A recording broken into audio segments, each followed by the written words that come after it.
மார்க்கெட்லயே premium quality அதுவும் affordable பிரைஸ்ல உங்க டாய்லெட்டை சுத்தம் பண்ண ஒரே choice bison toilet cleaner just 79 ரூபாய் மட்டுமே. இந்திய ஆட்டோமொபைல் உலகத்துல இந்த சஃபாரி என்பது 30 ஆண்டுகளாக இருக்கக்கூடிய ஒரு பெயர். ஸோ அந்த நற்பெயர் வந்து இந்த புதிய பெட்ரோல் இன்ஜின் எப்படி வந்து காப்பாற்ற போகுது, இல்லை மேம்படுத்த போகுது, அதான் பார்க்குறோம். அதை பார்ப்பதற்கு முன்பாக என்னுடைய வடிவம் எப்படி இருக்கு, என்னுடைய உருவம் எப்படி இருக்கு, என்னுடைய டிசைன் எப்படி இருக்குன்னு பார்க்குறோம். இது வந்து ஒரு டார்க் எடிஷன். இது ஏற்கனவே இருந்த சஃபாரிக்கும் இதற்கும் ஒரு அகல நீளத்திலேயோ உயரத்திலேயோ எதுலேயுமே வித்தியாசம் கிடையாது. அதே டிசைன் தான், அதே வடிவம் தான். இப்போ நம்ம ஹேரியரில் பார்த்த அதே அம்சங்கள், சிறப்பு அம்சங்கள் இங்கேயும் இருக்கிறத பார்க்குறோம். இங்கே ஒரு கேமரா இருக்கிறத பார்க்குறோம். இந்த கேமராவுக்கான ஒரு வாஷர் இருக்கிறதையும் பார்க்குறோம். இந்த பெரிய ஹைடெக் கார்ன்றதுனால தான் இங்கே நிறைய சென்சார்ஸும் இங்கே இருக்கிறத நம்ம பார்க்க முடியுது. மற்றபடி பார்த்தீங்கன்னா இங்கே ஏற்கனவே இருந்தக்கூடிய காரில் எந்த மாதிரியான ஒரு எல்இடி ப்ரொஜெக்டர் ஹெட்லாம்ப் இருந்ததோ அதே ஹெட்லாம்ப் தான் இருந்தது. ஸோ அதே மாதிரியான ஒரு ஏரோடைனமிக்ஸ் வடிவங்கள்லாம் இங்கே இருக்க பார்க்க முடியுது. இங்கே டெல்லியில் இருக்கும். ஸோ ஃபாக் லேம்ப் என்பது ரொம்ப முக்கியம். இல்லாட்டி வண்டியை ஓட்ட முடியாது. இங்கே 19 இன்ச்சுக்கு வந்து ஒரு மிகப்பெரிய பிரம்மாண்டமான ஒரு அலாய் வீல் இருக்குது. இதில் டிசைன் வந்து பிரம்மாண்டமாக இருக்குது. இங்கே 4 வீல்களுக்குமே வந்து டிஸ்பிளே கொடுத்துருக்காங்க. அங்கே இருக்கக்கூடிய ரெட் கேலிப்பர்ஸை பார்க்க முடியுது. இது ஒரு டார்க் எடிஷன் என்பதால் இந்த டார்க் என்ற லட்சணை இங்கே வந்து ரொம்ப ஒரு பிரமாதமாக இங்கே இருக்கிறத நம்ம பார்க்க முடியுது. இந்த ஓஆர்எம்லையும் எகைன் வந்து இங்கே ஒரு கேமரா இருக்கிறத பார்க்க முடியுது. இது முழுக்க முழுக்க ஒரு கருப்பு வண்ணத்திலேயே இருக்கிறது, ரொம்ப மிரட்டலாக இருக்கிறத நம்ம பார்க்க முடியுது. ஸோ இந்த ப்ரொஃபைல் என்பது எப்பொழுதும் போல ரொம்ப மிரட்டலான ஒரு தோட்டத்தோடு ஒரு பிரம்மாண்டமாக இருக்குது. இந்த காருடைய பின்புறம் எப்பொழுதும் இருக்கும் அதே கம்பீரத்தோட இருக்கிறத நம்ம பார்க்க முடியுது. இந்த இடத்துல பார்த்தீங்கன்னா சின்ன சின்ன ஒரு சிங்க கூட்டங்கள்லாம் இங்கே வந்துட்டு இருக்கு. ஏன்னா சஃபாரி இல்லையா, சஃபாரின்றதுனால ஒரு சிங்க கூட்டங்கள்லாம் இங்கே இருக்கக்கூடிய அந்த காட்சிகளை பார்க்குறோம். ஸோ டாடா சஃபாரினுடைய கொள்ளளவு நீங்கள் பார்க்குற மாதிரியே வந்து ஹேரியரோட அதிகம். இது வந்து ஏறக்குறைய 600 லிட்டர்ஸ்க்கு மேலே. இந்த 2வது வரிசை சீட்டுகள் மடக்கிட்டோம்னு வச்சுங்களேன், இதனுடைய கொள்ளளவு என்பது 1550 லிட்டராக அதிகரிச்சிடும். ஸோ ரொம்ப உயரமான கார் இது. ஸோ ஈஸியாக உள்ள வர முடியுது. ஸோ ஒரு கமாண்டிங்கான ஒரு ரோட் ப்ரெசன்ஸ் இருக்குது. ஸோ நம்ம ஹேரியரில் பார்த்த மாதிரி 6 வே அட்ஜஸ்டபிள் சீட் இது. அது மட்டும் இல்லாத வென்டிலேட்டர் சீட்டும் கூட. முக்கியமாக நீங்கள் கவனிக்க வேண்டிய விஷயம் என்னன்னு கேட்டிங்கன்னா என்னுடைய வண்ணங்கள் தான். இந்த வண்ணத்துக்கு இவங்க வந்து இந்த சிகப்பு நிறத்துக்கு வெவ்வேறு மாதிரியான ஒரு கவர்ச்சிகரமாக பேர் கொடுத்துருப்பாங்க.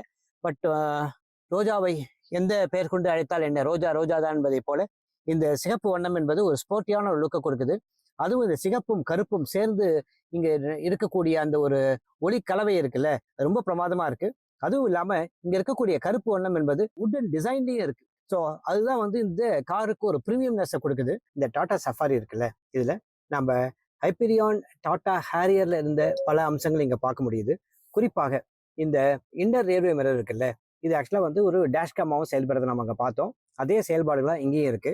அதே போலவே தான் இங்கே அவுட்டர் ரியர்வியூ மிரர் இருக்குல்ல, இதில் ஆக்சுவலாக வந்து ஆட்டோ டிப் என்ற ஒரு கூடிய ஃபெசிலிட்டி இருக்கு, வித் மெமரி ஃபங்க்ஷனோட இருக்கு.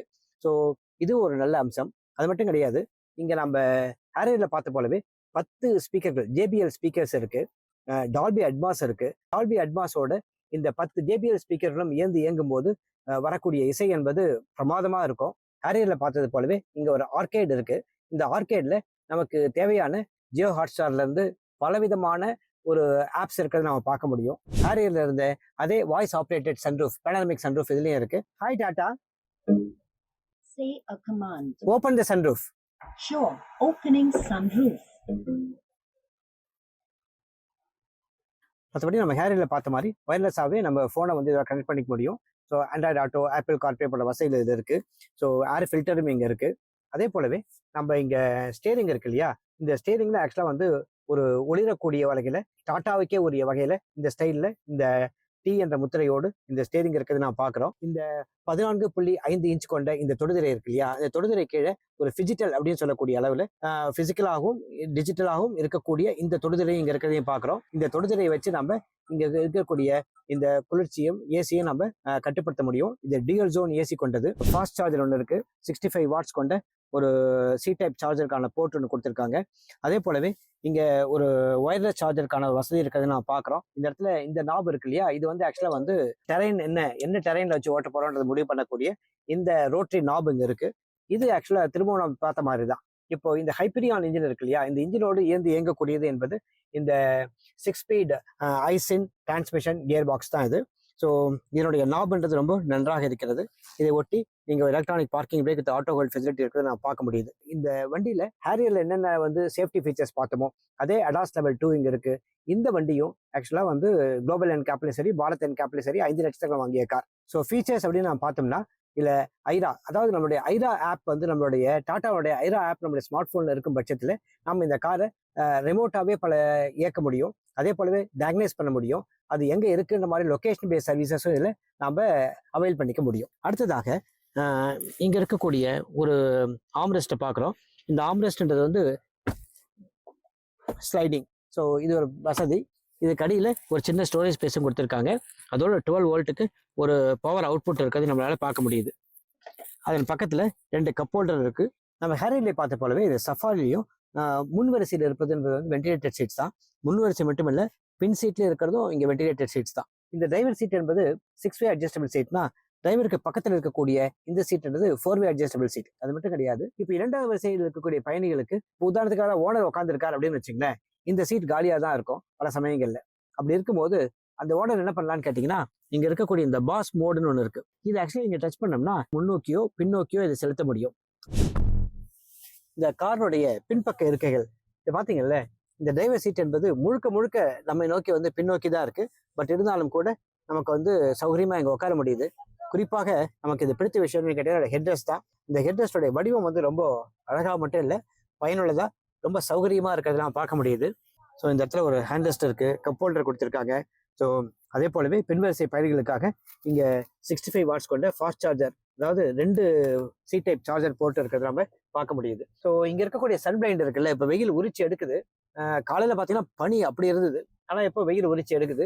ஸோ இந்த சன் பிளைண்ட் என்பது இது போல விஷயத்தில் ரொம்ப பயனுள்ளதாக இருக்கும். இப்போ நம்ம இருக்கிறது வந்து 7 சீட்டர். இது 3வது வரிசை சீட்டுக்கு எந்த அளவுக்கு ஈஸியாக போக முடியும் அப்படின்னு பார்க்கலாம்.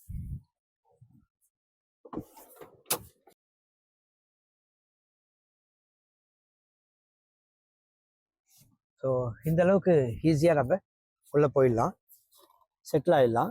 ஸோ இங்கே என்ன மேட்டர் அப்படின்னு கேட்டிங்கன்னா, இந்த இடத்துல நம்ம ஆச்சரியப்படும் வகையில் இது வந்து ரொம்ப சௌகரியமாகவே இருக்குது. ஃபேக்ட் வந்து குழந்தைகள் மட்டும் இல்லை, ஈவன் வந்து கொஞ்சம் அடலசன்ஸ் கூட இந்த வண்டியில் கொஞ்சம் சௌகரியமாகவே போக முடியும். ஸோ இங்கே ஹெட் ரெஸ்ட்டும் கொடுத்துருக்காங்க. இந்த இடத்துல 3வது வரிசை பயணிகளுக்காக ஏசி வெண்ட்டும் இருக்குது. ஃபோனுக்கான சார்ஜிங் ஃபெசிலிட்டி இங்கே கொடுத்துருக்காங்க. ஸோ இங்கே ஹேண்ட் ரெஸ்ட்டும் இருக்குது. ஸோ இங்கே ஏசி குளிர்ச்சி இருக்கு இல்லையா, அந்த குளிர்ச்சியை கட்டுப்படுத்துறதுக்கு கண்ட்ரோல் பண்ணுறதுக்கான நாபம் இங்கே இருக்கிறத பார்க்குறோம். அது மட்டும் கிடையாது, இந்த இடத்துல வந்து ஒரு சின்ன கப் ஹோல்டரும் இருக்குது. இங்கே ஃபோன் வைக்கிறதுக்கான வசதியும் இருக்குது. ஸோ எல்லா வசதியும் இந்த 3வது ரோலையும் இருக்கிறதுன்றது ரொம்ப நன்றாக இருக்கிறது. அது மட்டும் கிடையாது, பொதுவாகவே இந்த 3வது வரிசைன்னா இந்த குவார்டர் கிளாஸ்ன்றது ரொம்ப சிறிதாக இருக்கும். பட் ஆனால் இதில் வந்து பார்த்தீங்கன்னா குறிப்பிடத்தகுந்த அளவுக்கு கொஞ்சம் ஓரளவுக்கு சௌகரியமாகவே இருக்குது. அதனால் கிராம்ப்டான ஒரு ஃபீலிங் வரல. அது மட்டும் கிடையாது, இங்கே தலையும் நமக்கு இடிக்கல. ஸோ நல்ல ஹெட்ரூமும் இருக்குது, ஷோல்டரும் இருக்குது, போதுமான அளவுக்கு இருக்குது. ஸோ நமக்கு இன்ஃபேக்ட் வந்து ஒரே ஒரு சின்ன குறை என்னன்னு கேட்டிங்கன்னா, இங்கே நமக்கு தை சப்போர்ட் அந்த அளவுக்கு இல்லை. சரி, உள்ளே வந்தோம். இப்போ வெளியே போகிறது எந்த அளவுக்கு ஈஸி பார்க்கலாமா?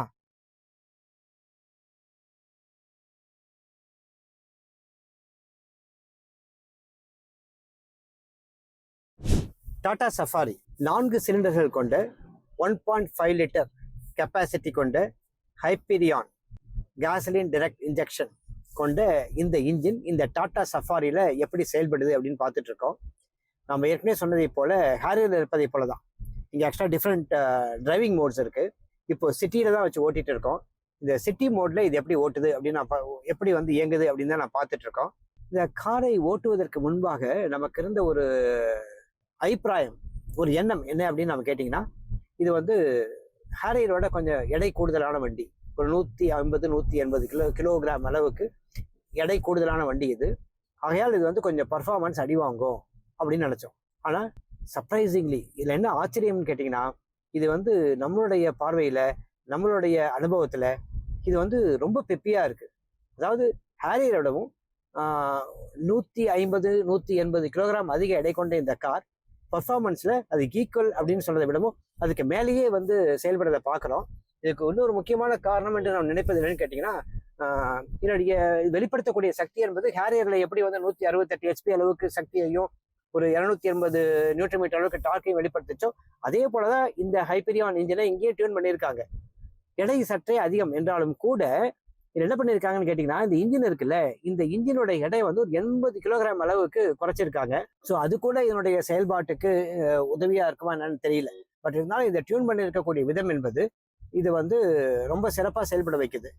இது இன்னொரு ஆச்சரியம் என்ன அப்படின்னு கேட்டிங்கன்னா, இவங்க இந்த வண்டியை, அதாவது இந்த டாடா சஃபாரியை ஐகேட் என்ற ஒரு மையத்தில் ஒரு பரிசோதனை சாலையில் இவங்க வந்து சோதனை செய்த போது இது ஹேரியரை விடவும் இது வந்து ஹேரியருக்கு ஈக்குவலாகவே இது வந்து ஒரு 25 கிலோமீட்டர், அதாவது லிட்டருக்கு 25 கிலோமீட்டர் அளவுக்கு மைலேஜ் கொடுக்குது. ஸோ இது வந்து அன்றாட வாழ்க்கையில் நெடுஞ்சாலையில் நகர்ப்புற சாலைகளில் நிச்சயமாக அந்த அளவு கொடுக்க வேணாம். ஒரு 15 கொடுத்தாலே மிகப்பெரிய விஷயம், வரவேற்க தகுந்த விஷயமா தான் இருக்கும். ஸோ இவ்வளவு மைலேஜ் கொடுக்கக்கூடிய ஒரு வண்டி, இவ்வளவு எடை கொண்ட ஒரு வண்டி இந்த அளவுக்கு பர்ஃபார்மன்ஸ் கொடுக்குதுன்னா இது வந்து ஒரு பௌதீக ஆச்சரியம் தான். ஸோ ஃபிசிக்ஸ் என்னன்னு கேட்டிங்கன்னா ஏற்கனவே சொன்னதை போல தான், ஒரு தராசின் இரு தட்டுகளை போல தான் வந்து மைலேஜும் பர்ஃபார்மன்ஸும். மைலேஜ் மேலே போச்சுன்னா பர்ஃபார்மன்ஸ் கீழே வரும், பர்ஃபார்மன்ஸ் மேலே போச்சுன்னா மைலேஜ் கீழே வரும். பட் ஆனால் ரெண்டுமே ஒரே சமயத்தில் மேலே போவதற்கான வாய்ப்புகளே இல்லை. ஆனால் இந்த பௌதிக அதிசயத்தை இந்த டாட்டா இங்கே செஞ்சுருக்காங்க. ஸோ அதற்காகவே அவங்களுக்கு ஒரு ஹேட்ஸ் ஆஃப் கொடுக்கலாம். சிட்டி மோடு பார்த்தோம், இப்போ நம்ம ஈக்கோன்ற மோடை வச்சு பார்க்குறோம். ஈக்கோன்னும் போது அதிகமான மைலேஜ் கொடுக்கணும். அதிகமான மைலேஜ் கொடுக்குதுன்னா பர்ஃபார்மன்ஸ் நிச்சயமாக கொஞ்சம் குறையுதா? அந்த அளவுக்கு ஷார்ப்பாக வந்து எந்த டிஃப்ரென்ஸும் நமக்கு தெரியல. ஸோ எனக்குறைய சிட்டியில் என்ன பர்ஃபார்மன்ஸ் இருந்ததோ அதை விட ஒரு 100 இழை தான் பர்ஃபார்மன்ஸ் கொஞ்சம் கம்மியாக இருக்குது. மற்றபடி வந்து இது ஓட்டுவதற்கு எகெயின் உற்சாகம் கொடுக்கக்கூடிய காராகவே இருக்குது. ஸோ ஈக்கோ மோட்லேயே அப்படி இருக்குன்னா ஸ்போர்ட்ஸ் மோடில் வச்சு அப்படி இருக்கும், அதையும் பார்த்துடலாமா?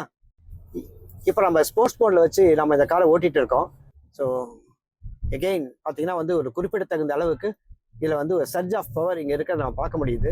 ஆனால் அந்த பவரை விடவும் நமக்கு இதை கவர்ந்த அம்சம் என்னன்னு கேட்டிங்கன்னா இது வெளிப்படுத்தக்கூடிய அந்த ஸ்போர்ட்டியான நாய்ஸ் தான். நான் வந்து ஒரு ஸ்போர்ட்டியான கார் என்பதை இந்த சத்தம் வந்து ஊருக்கும் உலகுக்கும் பிரகடனப்படுத்துது. இப்போ நம்ம 3 பேர் இந்த காரில் உட்காந்துருக்கோம். ரொம்ப வெயிட்டு தான், இந்த காரும் வெயிட்டு, 3 பேரும் வெயிட்டு, எல்லாத்தையும் சேர்த்து பார்த்தீங்கன்னா ஆக்சுவலாக வந்து ஒரு ஏறக்குறைய வந்து 2.5 டன்னுக்கு மேலே தான் வெயிட் இருக்குது. பட் இருந்தாலும் கூட ஒரு சிறிய காரை ஓட்டும் போது எந்த அளவுக்கு நம்ம வந்து ஈஸியாக ஓட்டுவோமோ அதே போல் ஈஸியாகவே இந்த காரை நம்மளால் ஓட்ட முடியுது. அடாஸ் லெவல் 2 இருக்குது, 20க்கு மேலே சேஃப்டி ஃபீச்சர்ஸ் இருக்கக்கூடிய கார் இது. 360 டிகிரி கேமரா இருக்குது, காரை சுற்றி சென்சார் இருக்குது. அது மட்டும் கிடையாது, இங்கே பிளைண்ட் ஸ்பாட் மானிட்டரும் இருக்குது. ஸோ இதெல்லாம் தான் இந்த காரை வந்து ஒரு பாதுகாப்பான காராக மாற்றுகிறது. இது என்னதான் ஒரு பெரிய காராக இருந்தாலும் கூட இதை வந்து ஆக்சுவலாக ரொம்ப சுலபமாக ஓட்ட முடியுதுன்றது தான் இந்த காரோடைய மிகப்பெரிய ப்ளஸ் பாயிண்ட். அதே போலவே இளைஞர்களுக்கு மிகவும் கவரக்கூடிய எல்லா கிஸ்மோஸும் இங்கே கொடுத்துருக்காங்க. உதாரணத்துக்கு இந்த ஓஆர்விஎம்லையும் சரி ஐஆர்விஎம்லையும் சரி பல கிஸ்மோஸ் கொடுத்துருக்காங்க. கிஸ்மோஸ்ன்னு சொல்லி அதை வந்து நம்ம தட்டி கழிக்கல, அது வந்து பயனுள்ளதாகவும் இருக்குது, பாதுகாப்பானதாகவும் இருக்குது. பாதுகாப்புன்னு சொல்லும் போது தான் இன்னொரு விஷயம் ஞாபகம் வருது. இந்த குளோபல் என்கேப்லையும் சரி பாரத் என்கேப்லையும் சரி 5 நட்சத்திரங்கள் வாங்கிய கார் அடாஸ் லெவல் 2 இருக்கக்கூடிய கார். அதுக்கு அடுத்தக்கூடிய இந்த BS6 இருக்குல்ல, BS6 phase 2 மட்டும் கிடையாது, BX7 நார்ம்ஸ்க்கு படியே இந்த கார் உருவாக்கப்பட்டிருக்கிறதா டாடா மோட்டார்ஸ் சொல்லியிருக்காங்க. ஸோ இது future ready car, future ready மட்டும் கார் கிடையாது, இது ஓவர் த டேட் அப்டேட்ஸ் அப்படின்னு சொல்லக்கூடிய வகையில் இது ஃபியூச்சரில் என்ன விதமான சாஃப்ட்வேர் அப்டேட்ஸ் வந்தாலும் இந்த காரில் ஓவர் த ஏரே இதை வந்து நம்ம பண்ண முடியும். இது நம்ம ஒரு டீலர்ஷிப்புக்கு எடுத்துகிட்டு போக வேண்டிய அவசியம் கிடையாது. ஸோ தொழில்நுட்ப ரீதியாகவும் சரி, பாதுகாப்பு ரீதியாகவும் சரி, ஸ்பேஸ் ரீதியாகவும் சரி, பர்ஃபார்மன்ஸ் ரீதியாகவும் சரி, அனைத்துக்கு ரீதியாக மைலேஜ் ரீதியாகவும் சரி, இந்த கார் வந்து எந்த கோணத்துல இருந்து பார்த்தாலும் ஒரு மிகப்பெரிய ஒரு நல்ல சாய்ஸாகவே இருக்கும். நன்றி, வணக்கம். உங்களின் டெய்லி கிளீனிங் ப்ராசஸ ஈஸியாவும் ஃப்ரெஷ்ஷாவும் மாற்ற பெஸ்ட் சாய்ஸ் 50 ஆண்டு கால அனுபவம் பெற்ற bison toilet cleaner. Budget friendly, அதே சமயம் பிரீமியம் குவாலிட்டி என டபுள் சேலஞ்ச். மேலும் விவரங்களுக்கு 9514 333 999.